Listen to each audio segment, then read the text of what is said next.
run down the guys. What have you guys learned from Jake Sanderson's injury since he's returned and where he's at? Well, he's back. He's back, and he was skating today, so that's a good sign. But he's probably just a few days out, probably for sure. But the good sign is he looked really good on the ice today, and I think it's probably closer than probably what we expected as far as his return. Now, whatever that looks like, it'll be dependent on the next few days going forward. But he'll be unavailable for the weekend. But great to have him back and skating in the majority of our drills. Gaber? Day to day, not ruled out for the weekend, but I think he's getting close here as well. But again, obviously tomorrow brings another day, and we'll see where that's at. But day to day. In. 100% all in. 100% all in.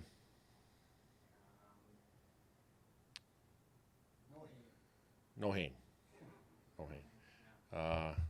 Yeah, and there's a couple guys. There's a couple guys that are took a day, a maintenance day today, and then they'll be back on the ice tomorrow again here. So, the ones that you just mentioned were Sendin and Ferner, and they'll definitely really be available to play this weekend. Yep.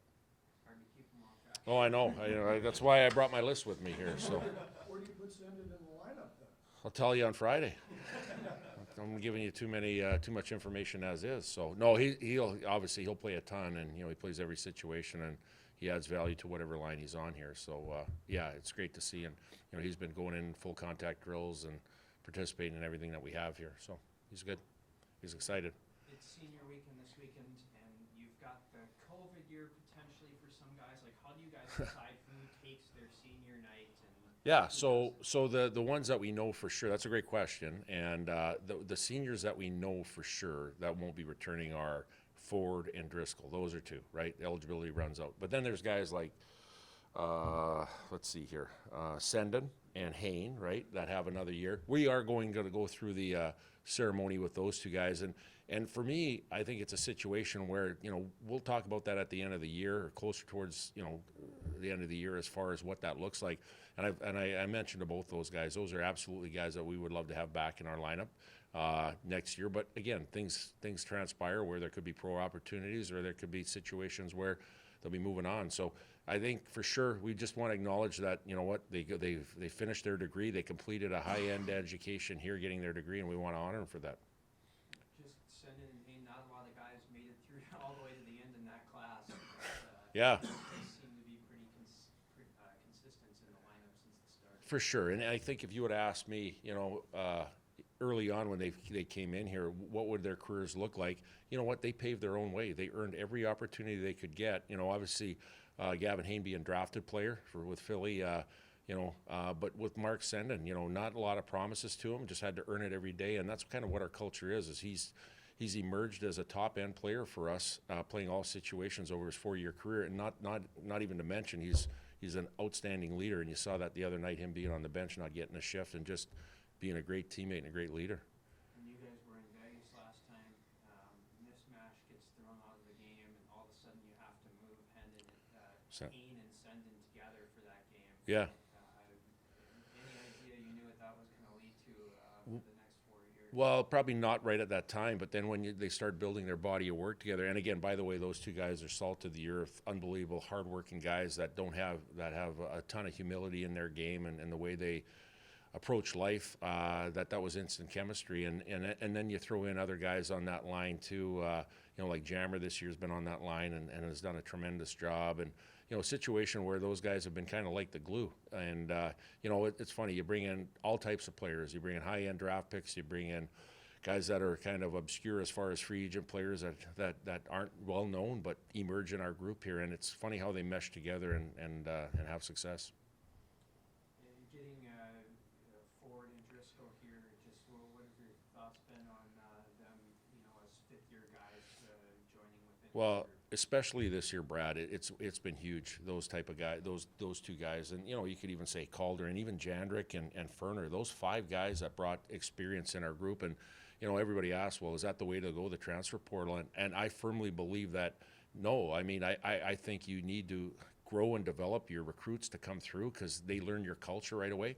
But when you lose 14 guys and get a lot of guys signing NHL deals and a lot of guys graduating, exhausting eligibility.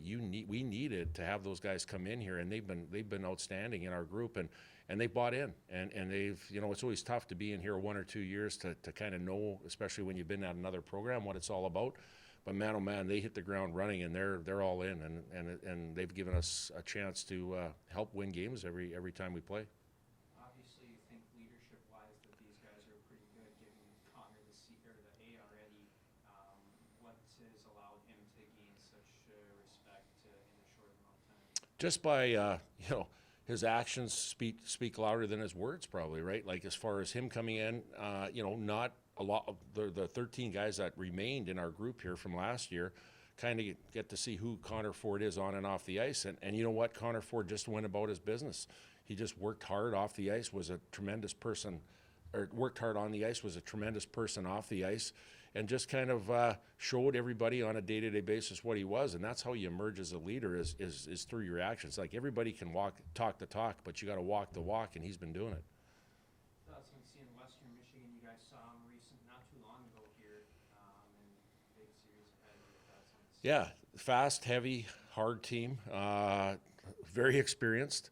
Retained a ton of guys from last year, and had a good year last year, and now obviously you got some fifth-year guys that are impactful guys in their lineup. They got guys on the back end like Ronnie Addard and Michael Joyot that are kind of high up in their offensive numbers and their stats, and it's a situation where they have a lot of depth. So, again, like I said, I thought we did a very good job in Western Michigan playing a tight, close-checking game. Had a lot of opportunities to score, we just didn't finish, and they ended up winning on Saturday, 1-0, 2-0 empty netter. But at the end of the day, we came out of there playing well without the result. Well, now we want the result. We want to come back into our rink here and make sure that we do have opportunities and finish plays. But I wrote down a list right here.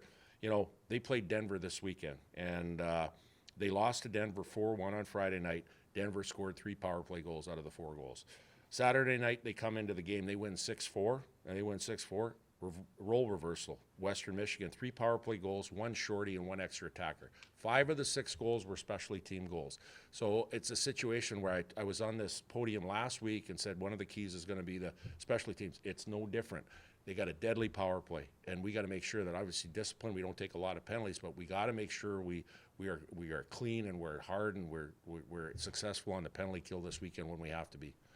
Earlier this season, discipline was an issue at times. It seems like the last stretch here, you guys haven't taken as many penalties. Yeah. What's been the difference? Yeah, and I think just the focus on, I think just discerning, when to finish a check and where to finish a check, around the boards is, I think, a situation where it's, hey, let's be cautious and careful around the walls, and when we're off the walls here, and as far as finishing checks, having a little bit more entitlement to do that. But I think the thing that we really preach on, and we did take a couple of stick penalties last week, was those 200-foot penalties away from our net when you're taking a tripping, a slashing. We took, and we addressed it in our VD meeting on Tuesday morning, where we're up in the game by 1 goal. We take a slashing penalty off of a face-off. Those can't happen, especially against really good teams like Western that have a great power play. So again, always keep talking about it, making sure that we're accountable to our players, and everybody in that room's accountable to each other on making sure that we play hard, but we play within the rules and play discipline. For pretty much the whole second half of the season, you guys have been dealing with injury issues, things like that. What's it been like seeing this group of guys step up, kind of take that in stride, and be able to string some wins together the rest of the season? Well, it's been huge. It has been huge, and when you look at it, like, number one, to start the year off with 14 new guys and trying to string games together and win, the guys did a good job. And now you hit a little bit of adversity through some injuries. We had COVID, we had flu, now we have some injuries, kind of thing. And it's a situation where guys believe, they trust each other, they care about each other, they love each other, to the point where they'll do anything for each other. And part of that is blocking shots. When you see guys selling out and putting their faces in front of guys that can rip pucks on the other team, that's a big deal, and that tells you they're buying in, and they want to win for each other, and they're finding a way now. Some of the guys getting their first goals and getting opportunity, making the most of their hard work through the course of the beginning of the year. It's a big deal right now, and we got to keep our foot on the gas. And I think the last thing is making sure that there's no complacency in our game. Like, it's a situation where, yeah, there might be 1 or 2 guys out of our lineup that are still kind of healing up here a little bit.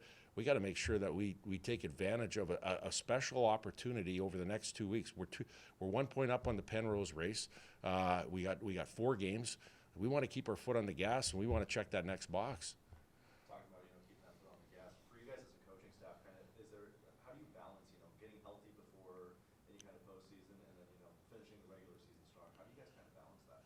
Well, I think we look at it in the short term, right? Like, we can't control, obviously, who gets hurt and when their return is. Obviously, we can control it on the side of, how their day-to-day is off the ice as far as rehab and treatments and nutrition and rest and all that stuff. But at the end of the day, what our focus is, the short-term focus of making sure that it doesn't matter. We're not looking, obviously, the playoffs are down the road. We're looking forward to Friday night and having that short-term focus of how do we have an opportunity to have a great chance to win on a Friday night and then worry about Saturday and Saturday morning.